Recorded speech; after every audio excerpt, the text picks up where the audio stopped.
Hello everyone and welcome back to my YouTube channel TK's Teaching. I hope you are enjoying my videos. So today we are going to deal with class 11 CBSE, The Portrait of the Lady by Khuswant Singh. So as you know that Khuswant Singh is a renowned writer of India. So this story is basically a pen portrait. So what is pen portrait? So this is a pen portrait of Khuswant Singh's grandmother. Khuswant Singh's grandmother. So before we start this story, we would like to discuss some key points, and the key points we have is the author remembers his grandmother and grandfather. Then the author's childhood with his grandmother, that how they used to spend their time in when the author was child, like Khuswant Singh, when Khuswant Singh was a child. The author at village school, and then turning point in the relationship of grandmother and the author came. What was the reason? This is the most important topic, and how the turning point came in their life. So ये आपको ये आगे पता चलेगा. Grandmother, अब जब ये turning point आया तो उससे ग्रैंडमदर के ऊपर क्या इम्पैक्ट हुआ वो हम डील करेंगे. ग्रैंडमदर डिस्ट्रेस्ड एंड डिस्टर्ब, कैसे वो डिस्ट्रेस एंड डिस्टर्ब हुई.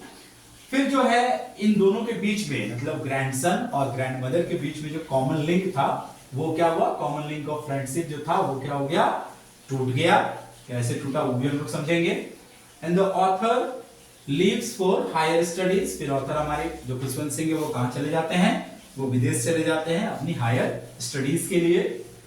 फिर हमारा की पॉइंट्स है the grandmother celebrates the author's return and falls सिक.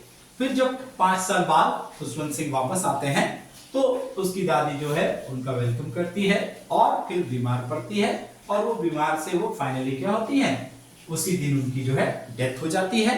और फिर जब वो डेथ उनकी होती है तो बहुत सारे स्पैरोज आते हैं उनकी डेथ को मॉर्न करने के लिए, मतलब उनकी शोक मनाने के लिए. अब इसमें स्पैरोज का क्या रोल है, क्यों ये लोग आते हैं, लेट्स फाइंड आउट. ओके, तो चलिए भाई चलते हैं कहानी के बारे में. पहले सुनते हैं कि भाई क्या है कहानी. तो कहानी जो है वो हमारी स्टार्टिंग की पार्ट कहां सेट है भाई, पंजाब के गांव में, जहां पे खुशवंत सिंह के पेरेंट्स जो है, खुशवंत सिंह के फादर और मदर दोनों कहां आ चुके हैं, फादर एंड मदर इनको जो है इनकी ग्रैंडमदर के पास छोड़ के आ चुके हैं. कहां, दिल्ली में. अब दिल्ली में जब तक ये लोग सेटल होंगे, इसके पेरेंट्स फादर एंड मदर, तब तक जो है खुशवंत सिंह अपना जो बचपन है वो किनके साथ गुजार रहे होते हैं, अपनी दादी के साथ. So while he was living there every morning grandmother used to wake him up. हर दिन जो है वो क्या करती है, उनको उठाती हैं और जो है तैयार करती हैं, और फिर दोनों स्कूल के लिए जाती हैं. सुबह ब्रेकफास्ट वगैरह करके फिर वो स्कूल के लिए निकलती हैं. सो व्हाइल है ना बेथिंग, व्हाइल प्रिपेयरिंग, व्हाइल है ना putting the dress on Khushwant Singh, तो इन सब के दौरान जो है ग्रैंडमदर हमेशा क्या करती रहती हैं, चैंटिंग. वो हमेशा क्या करती है, गुनगुनाते रहती हैं क्या, मंत्र वगैरह, ठीक है ना, हिम्स एंड चैंट्स. वो हमेशा गुनगुनाते रहती हैं. भगवान की जो आराधना है, जो पूजा है, वो बोलते रहती है, मटरिंग. शी यूज्ड टू मटर all the times the hymns and prayer. अब जो है खुशवंत सिंह कहते हैं, अब ग्रैंडमदर तो इस उम्मीद से प्रेयर को रिपीट करते रहती है कि उससे क्या होगा कि धीरे धीरे खुशवंत सिंह भी सीख जाएगा. लेकिन खुशवंत सिंह कहते हैं कि मुझे उनके सिंग सॉन्ग में कोई इंटरेस्ट नहीं था. उनका जो रोज का वो सिंग सॉन्ग था जो वो गाती थी, उसमें उनका कोई इंटरेस्ट नहीं था. उनको इंटरेस्ट था उनकी वॉइस में. उनकी वॉइस जो थी वो उनको बहुत पसंद थी, उनका वॉइस से उनको बड़ा प्यार था. That's why he used to listen the voice that used to be sung by his grandmother. अब जो है दोनों तैयार होते थे, दोनों स्कूल जाते थे. तो विलेज का जो स्कूल है, तो विलेज के स्कूल के जस्ट अब स्कूल के दोनों लोग साथ जाते थे. तो सुबह में क्या होता था, जो स्टाइल चपातीज होती थी, इनको ये क्या करते थे, उसमें बटर और शुगर का स्प्रिंकल होता था, बटर और शुगर का यूज करते थे स्टाइल चपातीज में, और फिर ये लोग ब्रेकफास्ट करते थे। और जो बचे हुए करते थे, है ना, जो लेफ्ट बचे आते लेफ्ट आउट होते थे, उनको ये लोग क्या करते थे, थैला में भर लेते थे। और फिर ये जो है रास्ते में इनको बहुत सारे स्ट्रीट डॉग्स मिलते थे, एकदम उनके घर से लेके उस मंदिर तक जहां पे खुशवंत सिंह पढ़ने जाता था। उसकी ग्रैंडमदर जो है उस विलेज के स्कूल में, उसकी ग्रैंडमदर क्या करती थी, उस स्कूल के ही बगल में एक तरफ तो जो मास्टर जी थे और वो बच्चों को अल्फाबेट सिखाते थे, और दूसरी तरफ ग्रैंडमदर क्या करती थी, स्क्रिप्चर पढ़ती थी। दोनों ही गुरुद्वारा और मंदिर में ही जो है दोनों चीजें थी, स्कूल भी और इनका स्क्रिप्चर वगैरह भी। तो ये ग्रैंडमदर जो है स्क्रिप्चर पढ़ा करती थी, और फिर जब दोनों का टाइम हो जाता था तो they used to come back together. अब जो है जब ये रास्ते में जाती थी तो स्टाइल चपाती जो है वो क्या करती थी, डॉग्स को स्प्रे ना थ्रो करती थी, और वो डॉग्स जो है उनको एकदम फॉलो करते करते कहां तक जाते थे, स्कूल तक। फिर जब वापस आती थी तो इनके पास कुछ बचे हुए स्टाइल चपातीस थे, उनको फिर वो रास्ते में उनको वो चेस करते हुए मैंने उनको जो है उनके साथ साथ आते थे डॉग्स, और उनको फिर वो खिला देते थे। एक दिन खुशवंत सिंह जो है अपने ग्रैंड फादर को देखते हैं, जो कि अब वो नहीं है इस दुनिया में। उनकी एक फोटो मेटल पीस के ऊपर रखी हुई है। उनका जो है बड़ी सी बड़ी बड़ी दाढ़ियां हैं, और एक लूज फिटिंग क्लोथ पहने हुए हैं, टर्बन लगाए हुए हैं। और जो है खुशवंत सिंह कहते हैं कि भाई ये व्यक्ति जो है इसकी कोई वाइफ नहीं हो सकती है, इसके सिर्फ ग्रैंड चिल्ड्रन हो सकते हैं। He was so face, he has such kind of face, तो जिसकी वजह से कहते हैं कि इनकी वाइफ। और फिर जो है उसके बाद उसको जो है अपनी ग्रैंड मदर के बारे में, है ना, एक ऐसा रिवोल्ट करने वाला एक आइडिया आता है कि वो अपनी ग्रैंड मदर को कभी भी क्या नहीं समझती थी, प्रिटी, कि उनकी ग्रैंड मदर कभी प्रिटी होंगी या ब्यूटीफुल होंगी, वो कभी नहीं मानती थी। जो ऑथर है वो कभी नहीं मानती थी कि ग्रैंड मदर कभी है ना अपने टाइम पे कभी सुंदर हुआ करती थी। हाँ, वो जरूर कहती है कि वो क्या होंगी, beautiful from her heart and soul. और फिर जो है इस प्रकार से जब वो लोग वापस आते थे तो फिर उसके बाद ग्रैंड मदर उनकी मदद करते थे होमवर्क वगैरह बनाने में, और फिर वो स्क्रिप्चर वगैरह की बातें बताते थे। इस तरह से दिन बीतता गया बीतता गया बीतता गया। फिर फाइनली जो है ग्रैंड मदर को और उसके ग्रैंडसन को किसके द्वारा बुला लिया गया, खुशवंत सिंह के फादर के द्वारा। अब वो कहां आ चुके हैं, दिल्ली आ चुके हैं। अब जो है ऑथर को जो है सुबह उठाकर तैयार तो कर देती हैं ग्रैंड मदर, लेकिन अब उनके साथ वो स्कूल नहीं जा पाती हैं। क्यों? क्योंकि अब खुशवंत सिंह कहां जाते हैं भाई, सिटी स्कूल जाना शुरू करते हैं। देखिए एक जगह हमने दिखा है कि ऑथर एट विलेज स्कूल, और फिर जो है उसके बाद जब ये इनकी लाइफ में क्या आता है, टर्निंग पॉइंट आता है। टर्निंग पॉइंट कहां आता है, जब ऑथर और उसकी ग्रैंड मदर जो है दोनों कहां जाते हैं, शहर में आ जाते हैं, सिटी में आ जाते हैं। तो अब खुशवंत सिंह कहां जाने लगे भाई, सिटी स्कूल जाने लगे। अब सिटी स्कूल जो है वो किससे जाते थे, तो वो मोटर बस से जाते थे, जिसकी वजह से ग्रैंड मदर और उनके बीच में जो है अब रिलेशनशिप कोई इतनी डेप्थ या डीप पहले जैसी नहीं रही। दूसरा, अब वो सिटी स्कूल में पढ़ क्या रहे हैं, तो जब वो स्कूल से आते थे खुशवंत सिंह, तो ग्रैंड मदर पूछती थी कि भाई बताओ क्या पढ़ा, तो वो क्या बोलते थे, वो बताते थे साइंस के बारे में कि भाई साइंस पढ़ा, मैथ्स के बारे में बताते थे कि मैथ्स पढ़ा, इंग्लिश अल्फाबेट्स बताते थे कि इंग्लिश पढ़ा। और इस प्रकार से जो है ग्रैंड मदर जो है एकदम फ्रस्ट्रेटेड हो जाती है कि भाई ये स्कूल जो है हमारे बच्चे को तो स्पॉइल कर देगी, इसमें कहीं गॉड्स और स्क्रिप्चर की तो पढ़ाई हो ही नहीं रही है, तो इससे तो हमारा बच्चा बर्बाद हो जाएगा। तो ये थी तुम्हारा, है ना, हमारे ग्रैंड मदर की डिस्ट्रेस एंड डिस्टर्ब। और इनके डिस्टर्ब एंड डिस्ट्रेस को कैसे बढ़ जाता है, एक दिन जब नैरेटर आते हैं, है ना, नैरेटर खुशवंत सिंह जब अपने आते हैं और अपनी ग्रैंड मदर को कहते हैं कि उन्हें क्या मिला है, म्यूजिक लेसन्स मिला है स्कूल में।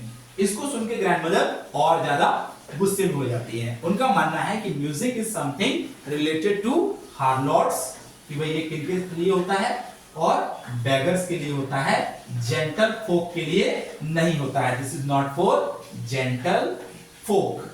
फोक का मतलब होता है लोग या लड़के। तो कह रहा है कि भाई म्यूजिक जो है वो हमारे लिए नहीं होता है, म्यूजिक हार्लॉट्स और बेगर्स के लिए होता है। तो जो है यहाँ से ग्रैंड मदर और ज्यादा स्ट्रेस हो जाती है कि भाई हमारा बच्चा तो जो है अजब अजब चीज सीख रहा है। फिर जो है अब ग्रैंड मदर का जो है पहला पेज कहाँ था भाई, तो फर्स्ट पेज याद रखिएगा, आपसे पूछा जाएगा। फर्स्ट पेज जो था वो था विलेज में। दूसरा पेज जो है वो कहाँ आया भाई, सेकंड पेज जो है वो था सिटी में। और थर्ड पेज सिटी में ही आया जब नैरेटर को क्या मिल गया, अपना पर्सनल रूम मिल गया, है ना, हिज ओन पर्सनल रूम। अब जो है नैरेटर जब स्कूल ऐसे बातचीत अब जो है कम होने लगा, तो ग्रैंड मदर जो है अब जो है वो क्या करने लगी, अपने टाइम पास के लिए, है ना, ग्रैंड मदर क्या करने लगी शहर में, ग्रैंड मदर पूरा दिन ऐसे तो प्रेयर करती थी, अपने व्हील चेयर पे घूमते रहती थी, और ग्रैंड मदर कैसे दिखती थी, एकदम व्हाइट स्नो, उसके है ना व्हाइट लॉक्स, है ना सिल्वर लॉक्स, उसके जो बाल थे वो एकदम व्हाइट कलर के थे, वो उस व्हाइट कलर की पहनती थी, और पूरी बॉडी जो है एकदम व्हाइट थी, तो मानो कि एकदम कैसा लगता था, माउंटेन लैंडस्केप की तरह, जैसे मानो कि है ना स्नो है, पूरा एक पीस ऑफ स्नो है। इसके बाद ग्रैंड मदर अब शहर में आ गई है, तो वो दिन भर प्रेयर करते रहती थी, और आफ्टरनून के टाइम पे वो क्या करती थी, afternoon, every day afternoon she used to feed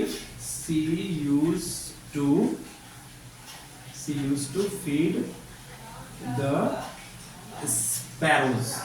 अब यहां से आता है स्पैरोज, वो हर दोपहर को क्या करती थी, स्पैरोज को फीड करती थी। तो वो ब्रेड के क्रम्स बनाती थी, छोटे छोटे टुकड़े बनाती थी, और उस ब्रेड क्रम्स को वो क्या करती थी, वो स्पैरोज को फीड करती थी। अब जो है ये सब करके वो हर दिन जो दोपहर का थोड़ा समय होता था वो ग्रैंड मदर के लिए एकदम रिलैक्सिंग होता था और हैप्पी होता था। बहुत सारे है ना स्पैरोज जो उनके सर पे, उनके थाइस पे, उनके है ना शोल्डर्स पे बैठ जाते थे, पर वो कभी भी किसी को माइल्ड रिव्यूक भी नहीं करती थी, हल्की सी भी डांट फटकार नहीं करती थी, और इस प्रकार से जो है वो अपना दोपहर का समय निकालती थी, थोड़ा देर जो उसको आराम का समय मिलता था, खुशी का समय मिलता था। ऐसे वो दिन भर किसी से कोई बातचीत करती नहीं थी, all the time she used to mutter the prayers, hymns, है ना, ये सब करती रहती थी।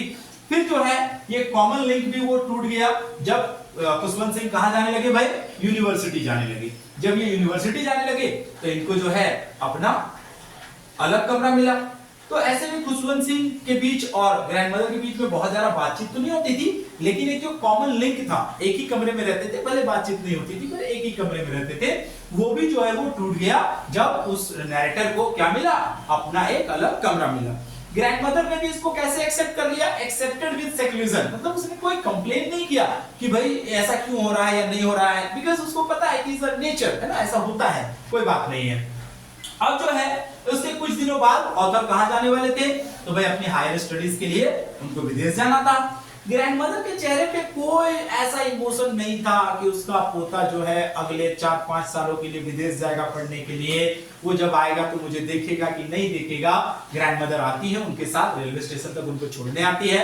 ग्रैंडमदर जब है ना उनको आखिरी अलविदा करती हैं तो उनको गले लगती हैं खुशवंत सिंह को, और उनके फोरहेड पे, माथे पे चूमती है। खुशवंत सिंह कहते हैं कि that was the last physical contact between me and my grandmother, और जो है खुशवंत सिंह चले जाते हैं। जाते हुए खुशवंत सिंह को समझ में नहीं आता है कि भाई जब मैं वापस आऊंगा तो अपनी ग्रैंडमदर को देखूंगा या नहीं देखूंगा, बट फॉर हिज सरप्राइज जब वो वापस आते हैं तो देखते हैं कि ग्रैंडमदर जो है उनको वेलकम करने के लिए स्टेशन पे तैयार होती हैं। फिर जो है ग्रैंडमदर उनको लेके जाती हैं। उस दिन जो है ग्रैंडमदर थोड़ा सा ऑकवर्ड बिहेव कर रही थी। क्यों ऑकवर्ड कर रही थी? क्योंकि ऐसे तो ग्रैंडमदर दिन भर क्या करती है, रोजरीज को लेके, अपने बुक्स को लेके प्रेयर करते रहती थी, पर उस दिन ग्रैंडमदर ने क्या किया, आसपास के जितने भी नियर बाय लेडीज थी, है ना, जितने भी नियर बाय लेडीज थी, उन सभी लेडीज को बुलाया अपने घर पे, और टैटर्ड ड्रम्स, dilapidated ड्रम्स और जो ढोल बोलते उनको लेके उन्होंने बजाना शुरू किया। And they started singing the song of homecoming of warrior, homecoming of warrior, soldiers के होमकमिंग के ऊपर फोक सॉन्ग गाना शुरू करती है। और ग्रैंडमदर की जो है एज ज्यादा हो रखी थी, है ना, उनकी जो स्ट्रेनिंग ज्यादा थी, तो जिसकी वजह से ग्रैंडमदर जो है वो क्या करती हैं कि भाई उनको मना किया जाता है कि आप जो है अभी ये नहीं करें, मतलब आप है ना रेस्ट करें, नहीं तो आपकी तबीयत खराब हो जाएगी। लेकिन ग्रैंडमदर जो है वो किसी को सुनने को तैयार नहीं था। फिर ग्रैंडमदर जो है उनको थोड़ा सा फीवर आ जाता है ना, स्ट्रेनिंग ज्यादा हो जाती है, खिंचाव ज्यादा हो जाता है, तो फिर जो है डॉक्टर को बुलाया जाता है। डॉक्टर कहते हैं कोई बात नहीं, माइल्ड फीवर है, ठीक हो जाएगा। फिर ग्रैंडमदर जो है उनको रेस्ट करने के लिए कहा जाता है, पर फॉर द सरप्राइज ग्रैंडमदर उठती हैं और कहती हैं कि नहीं, मैं जो है ना क्या क्या बेवकूफी वाला काम कर रही हूँ कि जो है आज मैंने पूरा दिन क्या नहीं किया, प्रे नहीं किया, एंड है ना कि हे गॉड, है ना, this is my last hour. क्योंकि ग्रैंडमदर को रियलाइज हो गया था कि अब वो उनका आखिरी समय आ चुका है, और वो आखिरी समय में है ना पूरा जीवन उन्होंने भगवान का नाम लिया और आखिरी समय में प्रेयर नहीं कर रही थी। तो फिर उन्होंने अपने रोजरीज को मांगा और फिर जो है वो प्रेयर करना शुरू कर दी। सब लोगों ने रोकने का कोशिश किया कि नहीं भाई आपकी तबीयत ठीक नहीं है, आप आराम करो, बाद में कर लेना, लेकिन ग्रैंडमदर जो है वो तैयार नहीं होती है और फिर वो रोजरी को पढ़ना शुरू करती है, और थोड़ी देर बाद जो है उनके हाथों से वो रोजरी जो है वो गिर जाता है उनकी लाइफलेस फिंगर से, and the way grandmother death occurs. अब जो है ग्रैंडमदर की डेथ हो चुकी है। शाम का समय है, मतलब 4:30-5 बजे का टाइम है ना। अभी सूर्य सनसेट होने ही वाला है। चारों तरफ ऐसे लालिमा है। जिस कमरे में वो लेटी हुई है, जिस कमरे में वो उनकी डेड बॉडी पड़ी हुई है, कॉर्प्स पड़ा हुआ है, वहां पे वो जो है लाइट आ रही है, हल्की हल्की रेड कलर की लाइट आ रही है। फिर जो है ये लोगों ने उनको उनकी डेड बॉडी को नीचे उतारा और फिर जो है अपना फ्यूनरल का सारा काम प्रिपरेशन करना शुरू कर दिया। फिर जो है इनको एक बांस का वो जो होता है ना पटरी टाइप का वो बनाया, उनके ऊपर उनकी डेड बॉडी को रखा रेड कलर के श्राउड से, है ना, रेड कलर के श्राउड से जो है इनकी बॉडी, श्राउड मतलब होता है कफन, ठीक है, उनको ढक दिया रेड कलर के श्राउड से, और फिर जो है ये लोग अपना बाकी की तैयारी करना शुरू किया। उसके थोड़ी देर बाद क्या होते हैं, फ्लॉक्स ऑफ स्पैरोज, पूरा एक झुंड आता है किसका, स्पैरोज का, तकरीबन है ना हजारों की संख्या में स्पैरोज आते हैं और जो है वो देखते हैं कि ग्रैंडमदर की जो है वो डेथ हो चुकी है। तो इनको देख के, स्पैरोज को देख के जो है खुशवंत सिंह की मदर को बड़ा बुरा लगता है कि भाई हर दिन ये लोग आते थे और इनकी सास जो है उनको खाना खिलाती थी। तो वो एक नौकर को बोलते हैं कि भाई जाओ भाग के 2 पैकेट ब्रेड लेके आओ। फिर वो ब्रेड को छोटा छोटा टुकड़ा करती है, जैसे दादी किया करती थी, ग्रैंडमदर किया करती थी, और फिर उस टुकड़े को, ब्रेड क्रम्स को वो उन स्पैरोज के सामने डाल देते हैं। बट वो स्पैरोज जो है एक भी टुकड़ा उन लोगों ने, किसी ने उस ब्रेड को नहीं उठाया, और अगले दिन सारा ब्रेड क्रम्स जो है डस्टबिन में उठा के डाल दिया गया झाड़ू लगा के। फिर जो है डेड बॉडीज को लेके घर से बाहर निकलते हैं और वो स्पैरोज मानो कि आखिरी विदाई देने के लिए उनके ऊपर से ऐसे उड़ते हुए जाते हैं, और फिर जो है उनके पीछे पीछे डेड बॉडीज के ऊपर उड़ते उड़ते और फिर वो आगे चले जाते हैं। जनरली जब स्पैरोज आते थे तो बहुत सारे साउंड होते थे, बहुत सारे नॉइज होते थे, चिरपिंग्स होते थे, है ना, लेकिन उस दिन मानो कि कुछ भी जो है वो आवाज नहीं आ रही थी, ठीक है ना, कोई भी जो है आवाज नहीं आ रही थी और एकदम माहौल जो था शांत था। तो इस प्रकार से जो है स्पैरोज ने क्या दिया, अपनी आखिरी श्रद्धांजलि दी इनको, ग्रैंडमदर को। So this is the story. I hope you will enjoy the story. Thank you.